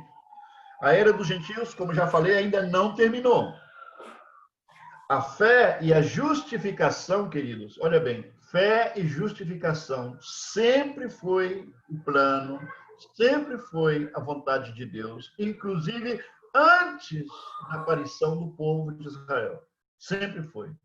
A graça sempre foi a meta de Deus. Justificação pela fé sempre foi a meta de Deus. Lembrem-se que Abraão viveu 2000 anos antes que Cristo morresse na cruz. Que Abraão viveu antes que o povo de Israel existisse. Portanto, Abraão existiu antes que da primeira aliança, antes da lei. E sabe como foi salvo Abraão, queridos? Justificado pela fé. Igual a você, igual a mim. É por isso que hoje nós somos contabilizados como filhos da promessa, filhos de Abraão também, juntamente com os judeus que creram em Cristo. E para terminar, vamos ler o último versículo desta noite, o último texto desta noite. E com isso vamos concluir. Pedro, vou pedir a sua ajuda novamente. Romanos 3, 29 e 30. Romanos 3, 29 e 30. E com isso concluímos e deixo aberto para perguntas de vocês. É porventura Deus somente dos judeus? E não é também dos gentios? Também dos gentios, certamente. Visto que Deus é um só, que justifica pela fé a circuncisão e por meio da fé a incircuncisão. Olha aí. Justificação pela fé, seja para judeu ou para gentio, é a mesma coisa para Deus. Tá? Não perde de vista, queridos, amados meus, não percam de vista tudo isso que vocês têm aprendido. Repassem esses estudos, repassem, porque claridade sobre essa temática vai ser sumamente importante para vocês na compreensão geral das Escrituras. Ok? Muito bem. Antes de orar, o tempo está aberto para perguntas. Comentários também, os que quiserem. E fiquem curiosos com a pergunta da Vivi, tá? Porque quando chegamos lá no 11:25, diz: e todo Israel será salvo. Que será que quis dizer o texto? Vou deixar vocês com a pulga atrás da orelha.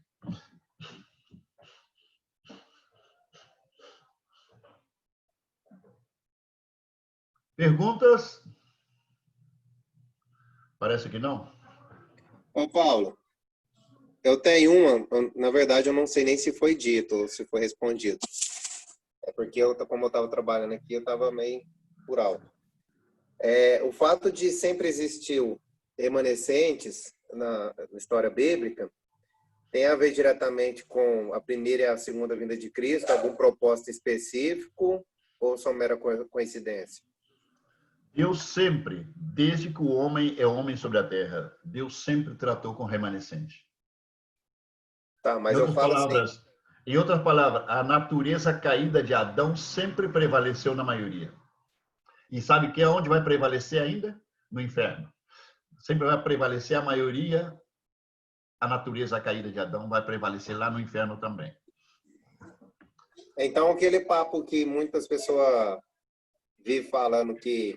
Porque uns dias para trás, tem um tempo já, eu estava conversando com um rapaz de cristão, ele falou assim que a primeira vinda de Cristo tem a ver com toda a salvação do mundo por causa da remanescência, porque a primeira vez que aconteceu algo como o dilúvio, que ficaram 8 pessoas, teve que vir Cristo para resgatar todas, né? Para que não haja de novo algo parecido, para que a justificação de Cristo fosse igual. Claro que eu sei que não é assim, mas em que consiste essa base que ele tem dito isso? Que Cristo veio para que Deus nunca mais destruísse a terra. Em poucas palavras. Não, mas Cristo não veio para que Deus não destruísse a terra. A terra vai ser destruída. Ah, não, isso eu sei, isso é bem claro para mim, mas eu falo assim, tem alguma coisa, algum texto que mal traduzido que deixa as pessoas acreditar nisso? Acreditar? Por ele ter falado isso? Eu não sei se entendi especificamente a sua pergunta, Pedro. É Pode assim, ó, resumindo. especificar a pergunta? Pode especificar exatamente qual é a pergunta? Sim, ele disse para mim que eu não cheguei a entrar em textos bíblicos com ele. Mas ele disse que, por causa do dilúvio, que ficaram somente 8 pessoas vivas, Cristo teve que descer à terra para que Deus não destruísse mais a terra e toda a população da terra fosse salva. Para Não, ele mas não rabiscar, é como se falasse assim, para ele não rabiscar um propósito que ele teve que partir seguindo com um propósito, mas corrigindo. Aí eu não quis entrar em assunto com ele detalhado, até porque eu não tinha argumento para debater. Mas eu queria saber se tem algum texto que não, fala... este argumento não tem nenhuma base bíblica. Nada do que essa pessoa falou. Nada do que ele falou tem base bíblica, porque ele, evidentemente, é um universalista. Universalista é crer que Deus vai salvar todo mundo. Uhum. E ele crê que Deus teve um plano B, porque o primeiro plano A falhou. Então, o cara não tem base nenhuma sobre o que está falando. Não tem... a única coisa que eu falei foi justamente isso, que é a mesma coisa de dizer que Deus desenhou um plano e viu que não ia dar certo e teve que partir para um plano B. Coitado de Deus, né? Que decepção, né? Ele não sabia. Pobrezinho. Aí ele falou mais algumas coisas, eu deixei falar, mas aí depois você entrou nesse assunto, eu veio à mente, se eu tive a curiosidade de saber se foi algum texto mal traduzido. Não. É uma pessoa que está falando o que não sabe. Né? É aquilo que vai estar escrito na Bíblia, mas você pergunta onde e não sabe. Exato. Tá bom, obrigado, Paulo. Algum outro comentário ou pergunta, queridos? Que seja dentro do texto que estamos estudando, tá? Paulo. Sim, Bibi. Pregunta. ¿Por qué el libro de Romanos es tan importante para construir o levantar doctrina de la iglesia? Porque yo siempre que aprendí de ti, siempre el libro de Romanos fue central en los estudios, porque he visto que otras corrientes toman otros libros, no necesariamente pueden ser cartas o incluso libros del Antiguo Testamento, pero ¿por qué la doctrina la doctrina de la iglesia se construye con el libro de Romanos y con las cartas? Podemos dizer que o livro de Romanos é um livro fundamental para a fé cristã, Bibi. Por quê? Porque tem que ver com o tema central do livro de Romanos. O tema central do livro de Romanos é justificação pela fé. A justiça que é pela fé, a justiça de Deus manifestada no ser humano pela fé. Esse é o tema central do livro de Romanos. E, curiosamente, a justificação é uma doutrina, justificação pela fé, é a doutrina que engloba todas as demais doutrinas, ela faz converger todas as demais doutrinas na vida, manifestada na vida da pessoa do cristão, daquela pessoa que é alcançada, da pessoa que é redimida. A justificação pela fé, ela resume praticamente o porquê de Cristo na minha vida. Ok? Porque fala da justiça de Deus. Primeiramente, temos que entender que Cristo é chamado na Bíblia a justiça de Deus. Cristo, ele é justiça de Deus. E o plano, o propósito de Deus com os escolhidos é que eles, por meio da pessoa de Cristo, eles também cheguem a ser considerados por Deus também justiça de Deus. E essa justiça de Deus, ela se manifesta de duas maneiras. Cristo sendo torturado, Cristo sofrendo o castigo dado pelo próprio Deus na cruz do Calvário, tomando o nosso lugar. A justiça de Deus disse: o homem pecou. E aqui vem o castigo, porque Deus é justo, e por ser justo, ele não pode deixar o pecado sem castigo. Porque se Deus deixa o pecado sem castigo, compromete a justiça dele. Ok? Então, porque Deus justo, ele tem que castigar o pecado. Então, onde está aquele pecado? Onde estiver aquele pecado que foi cometido, vem a mão pesada de Deus em cima. E quando Deus levantou a mão para pesar em cima de nós, Cristo vem e se interpõe. Vem Cristo e se coloca na frente. E Deus, por ser tão categoricamente justo, ainda sabendo que o seu filho, que estava tomando o nosso lugar na cruz, era inocente,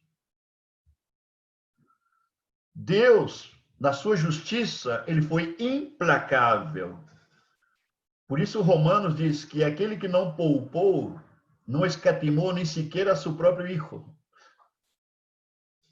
Não poupou nem sequer o seu próprio filho, senão que o entregou por todos nós. O que quer dizer? O fato que Jesus se colocou na frente e Deus castigou a Cristo, em outras palavras, dentro da contabilidade de Deus, nós fomos julgados, olha bem, nós fomos julgados e castigados em Cristo, pelo fato que Cristo tomou o nosso castigo.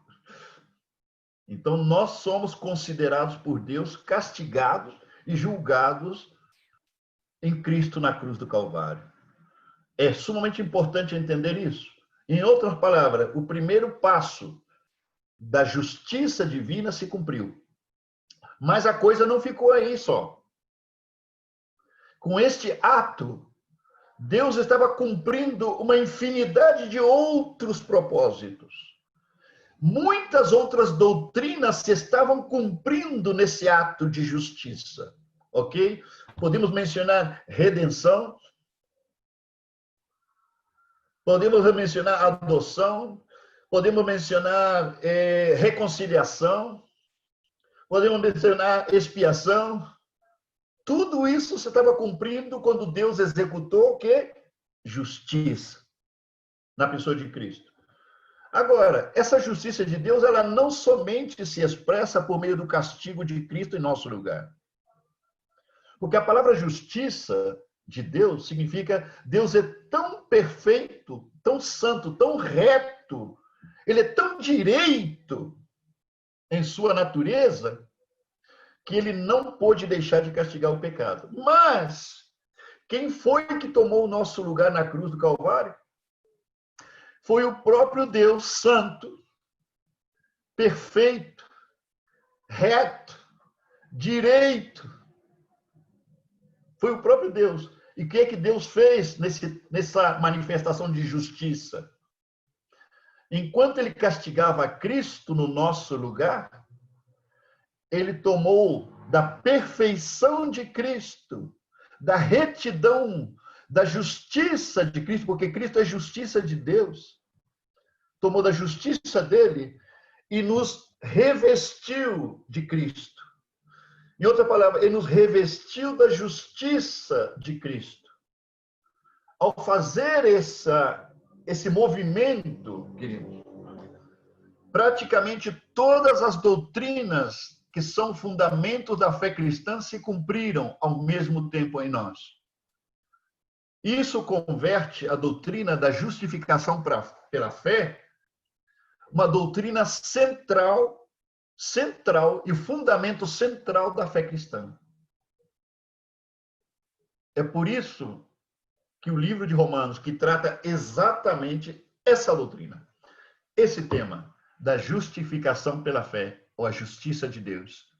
Por isso esse livro ele é tão importante, porque nenhum outro livro desmenuça em tantos detalhes o significado dessa justiça ou dessa justificação.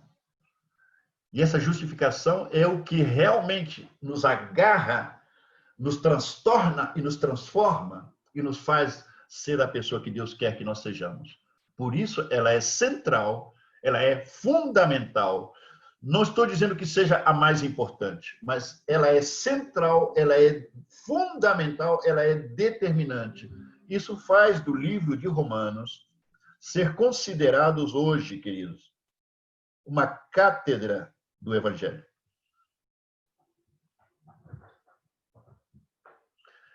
Dá para entender, Vivi? Ok. Mas, Paulo, o senhor também tem estudado o livro de João, tem estudado outras cartas também, né? Exato. E Todas as cartas falam da justiça de Deus, mas nenhuma trata em forma tão minuciosa como Romanos.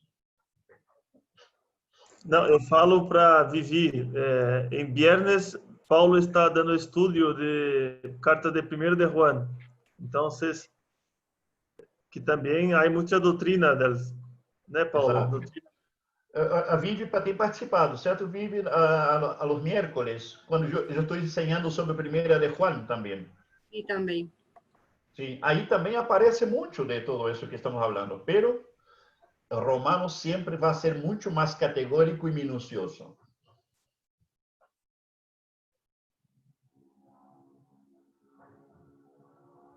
Ok. Gente, vamos orar então para poder concluir esse estudo desta noite. Com isso, estamos terminando o capítulo 9. O próximo, vamos entrar no capítulo 10, que é outro capítulo interessante. Tá? Petra, poderia você orar, minha filha? Orar para a gente concluir esse tempo? Posso? Obrigado, Pai querido. Senhor, te damos graças por mais uma reunião, Senhor, que nos permite estar, Senhor, na Tua presença, Pai, de poder aprender da Tua palavra, da Tua verdade, Pai. Eu oro, Senhor, para que essa palavra que recebemos hoje, Senhor, seja realmente internalizada em nós, possamos realmente receber revelação, Senhor, de tudo que foi trazido a nós nessa noite, Pai, que realmente possamos sentir a cada vez mais fome de Ti, Senhor, e querer Te conhecer cada vez mais, Pai, para que realmente possamos, Senhor, realmente cumprir o Teu propósito em nós, Pai. Em nome de Cristo Jesus, Senhor, que Tu guardes, Senhor, a cada um de nós nessa noite, Senhor, e abençoa, Senhor, a cada uma das famílias, Senhor, que está representada, Senhor, agora, Pai. Em nome de Cristo Jesus, Senhor, obrigado pela vida do meu pai, Senhor, por ter usado, Senhor, a vida dele, Senhor, para compartilhar, Senhor, e ministrar a Tua palavra, Senhor. Em nome de Cristo Jesus, amém. Amém. Tchau, papito. Amados, um grande abraço para todos, um grande abraço a todos nossos irmãos e irmãs.